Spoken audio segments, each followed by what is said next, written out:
இது நிலா கிச்சன். இன்றைக்கி நம்ம ஒரு இன்ட்ரெஸ்டிங்கான ஒரு ஹெல்த்தியான பிரேக்ஃபாஸ்ட் ரெசிபி பார்க்க போகிறோம். பிரேக்ஃபாஸ்ட்காகவும் சாப்பிட்டுக்கலாம், டின்னராகவும் சாப்பிட்டுக்கலாம். நம்ம யூஸ்வலாக நம்ம செய்கிற அதே பொங்கல் தான். ஆனால் இது ஓட்ஸ் வச்சு டிஃப்ரெண்ட்டாக பண்ணியிருக்கு.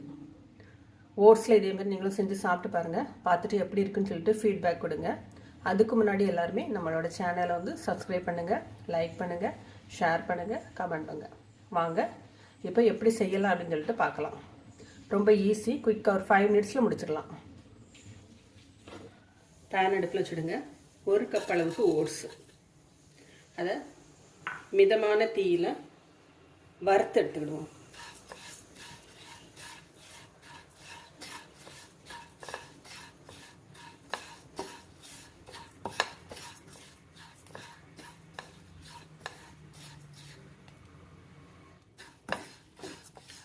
ஓட்ஸ் நல்லா வறுபட்டு வாசம் வருது. இதை இப்போ ஆஃப் பண்ணிடலாம். ஓட்ஸ் நல்லா வறுபட்டுச்சு. இப்போ இது 1 கப் ஓட்ஸ் எடுத்துருக்கனால 2 கப் அளவுக்கு தண்ணி விடுறேன்.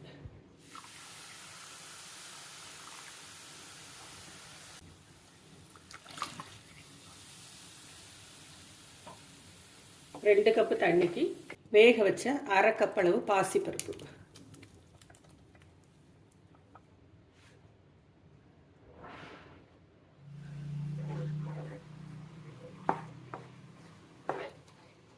குயிக்காக பண்ணுற பிரேக்ஃபாஸ்ட். இது டின்னராக கூட நீங்கள் சாப்பிட்டுக்கலாம்.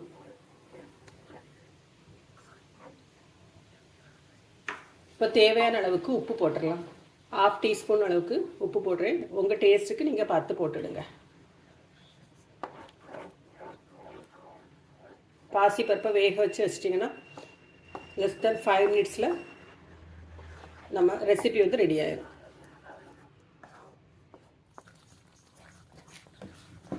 நம்மளோட பொங்கல் ரெடி ஆயிடுச்சு. இதை இப்போ ஆஃப் பண்ணிடலாம். இதுக்கு மேலே நம்ம தாளிப்பு கொட்டிடலாம். ஸ்டவ்வில் தாளிப்புக்கு ஒரு கரண்டி வச்சுக்கிடலாம். நல்லா 2 கரண்டி அளவுக்கு நெய் விட்டுடுங்க. முந்திரி, இஞ்சி, மிளகு,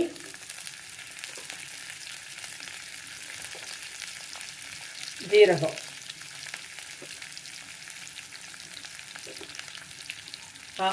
ஒரு டீஸ்பூன் அளவுக்கு மிளகு, 1 டீஸ்பூன் அளவுக்கு ஜீரகம், 1/2 டீஸ்பூன் அளவுக்கு பெருங்காயம், 1 இன்ச் சைஸுக்கு இஞ்சி, கருவேப்பிலை,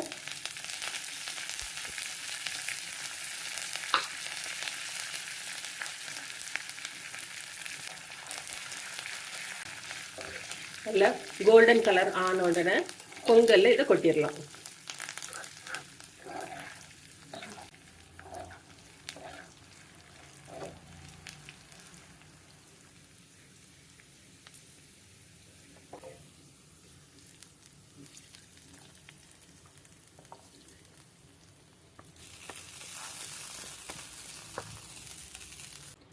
நம்மளோட பொங்கல் ரெடி ஆயிடுச்சு. இதேமாரி நீங்களும் செஞ்சு சாப்பிட்டு பாருங்கள்.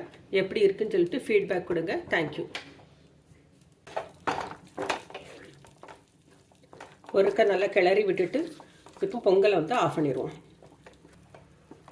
உப்பு செக் பண்ணிவிடுங்க கடைசியாக. வணக்கம்.